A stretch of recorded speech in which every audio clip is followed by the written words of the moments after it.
Oh, hey, Jose Martinez here in the Self-Employed Investor. I hope you're doing very well. Thank you for clicking on this video. Yesterday on the video that I uploaded, I was talking how important is the things that we watch on YouTube, on TikTok, and all social media. And I wanted to share with you how I made almost $400 doing Lyft after I read the news yesterday.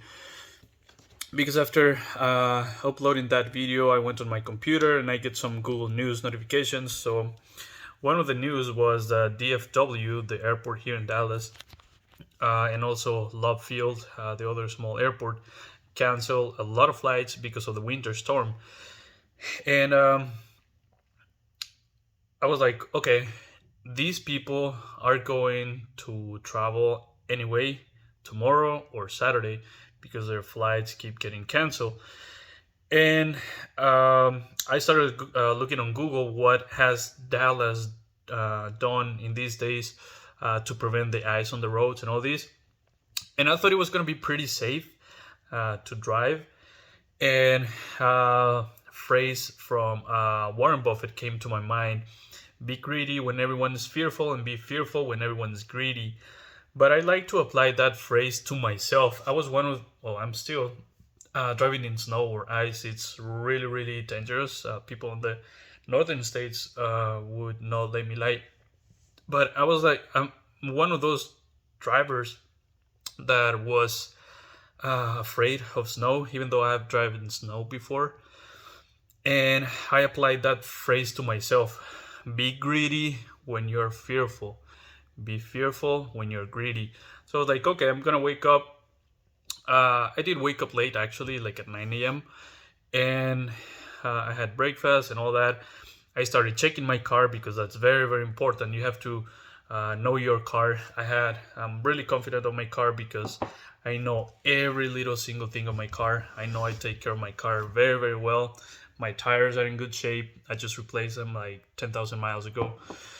And so I checked the air pressure before I left. I checked it was running good with the cold.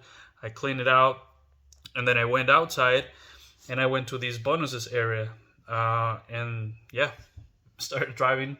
I did pretty well. In 2 hours, I made almost $200 with trips to the airport and from the airport. So my thesis was right. I did 13 trips, and 9 of them, or 8 of them, no, maybe 10, no, 8 trips. The first one was taking a person to the airport, and of course I took another person to the airport, and then again and again and again, 8 times. So yeah, my thesis was right. And because there was very low offer of drivers, there was very, very few drivers around. There were some pickups that I had to drive 15 minutes, but that I knew they were going to take me to the airport. And I was like, okay, let's go. Let's do it. And it's just because I read the news yesterday. If I was not on this context, and if I wasn't driving for Lyft or Uber, I would have seen that news and I would be like, pip, swipe, I don't care. Because, excuse me, but I made an interpretation and I realized that I was going to be able to take advantage of these bad news for some people. That was good news for me because there was going to be a lot more people wanting to get in or get out, and they were willing to pay more. So I took advantage of that. And also, what I read about the Dallas city was really good. The streets and highways were really, really clean, except for some, small streets in neighborhoods or parking lots, apartment complexes. They were more with ice. And also downtown Dallas, because it was sunny today, like after 1 or 2 p.m. And downtown, where there's a lot more buildings and there's less sunlight, there was a lot of ice there. But like at 1 p.m., 2 p.m., there was like no cars. There was no cars on the highway or on the streets. So it was pretty easy to drive. I know I could have gone, just the opposite way and I could have an accident. Thankfully not, thanks God. But I had a strategy and I knew how to handle the icy conditions on the road. And then the night came. It was like 7:30. I took the last person to downtown Dallas to Deep Ellum for people familiar with the Dallas area. And then I went offline and started driving around the area offline. And I saw there was still some ice and some wet roads, and the temperature is dropping below zero. So I knew that it was gonna get frozen again, and it was gonna be more dangerous to drive. It was gonna be dark. It was gonna be black ice, and there was a lot more people on the roads compared to 1 p.m. or 2 p.m. when I started driving. And I was on $380 something dollars. That's what I made today, 383. And then that phrase of Warren Buffett came to my mind again. Be fearful when you feel greedy, because I wanted to get to 400, but I knew if I got to over 400, I would make myself stay until like May 500. And I started getting greedy, and then I realized, nah, go home, go home. It's not worth the risk. There was a lot more people on the streets. People on Fridays, today's Friday night, people go out and drink, and the conditions on the road are not good. So I decided to come back home safely. I had dinner, took my shower, and now I'm drinking my tequila. So, bottom line is, how can we take advantage of the conditions of the markets? Also, the reason that I decided to apply for a sales job at a car dealership, even though there is supply chain issues and there is wait list for cars, I figured that it was gonna be at least this year that people want to buy a car just because there is less cars, and there is like this concept of scarcity. Excuse me, just like gold or collectibles, and Pokemon cards, that there's just specific amount of them, and that makes them more valuable, and people are willing to pay more. That's one of the main reasons that I decided to apply to a car dealership, because I see this year entirely is going to be affected still for supply chain issues, but people are still buying cars like crazy, even though they're more expensive, even though there's a wait list for a lot of brands. So I figured that I could take advantage of these, and I'm not planning to make these car sales my career for my entire life. As you will probably know, I made a post a couple months ago, maybe, that I have a 7-year retirement plan. So yeah, but that's gonna push me closer to my goal of this year. But we will see how it goes. I'm pretty confident on myself.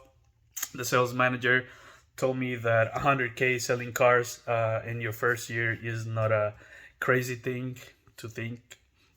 So I'm really confident, and I'm gonna still have 3 days off to do gig work, Instacart and Lyft. So yeah, we'll see how it goes.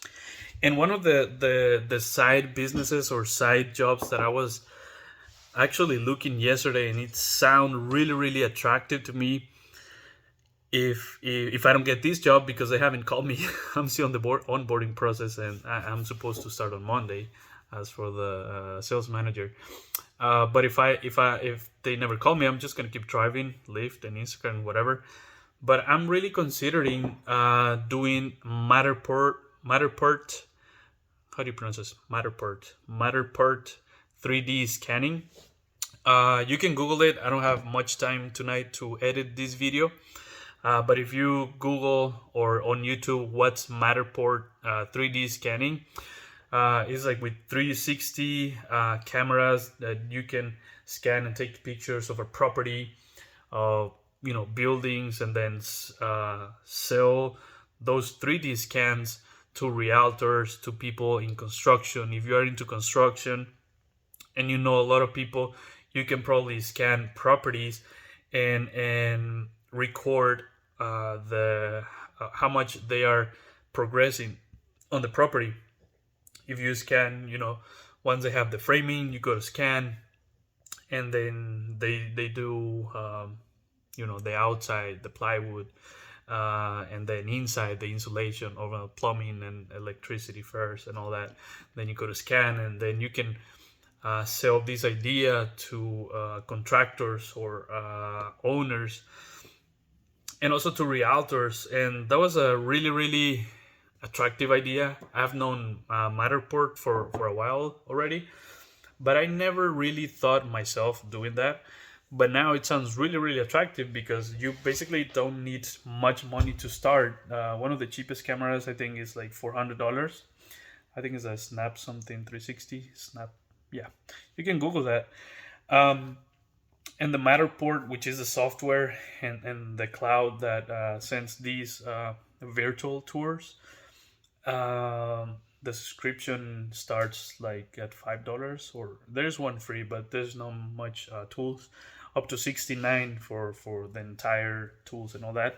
So that's one of the things that I'm really, really considering to do if I don't get the sales job.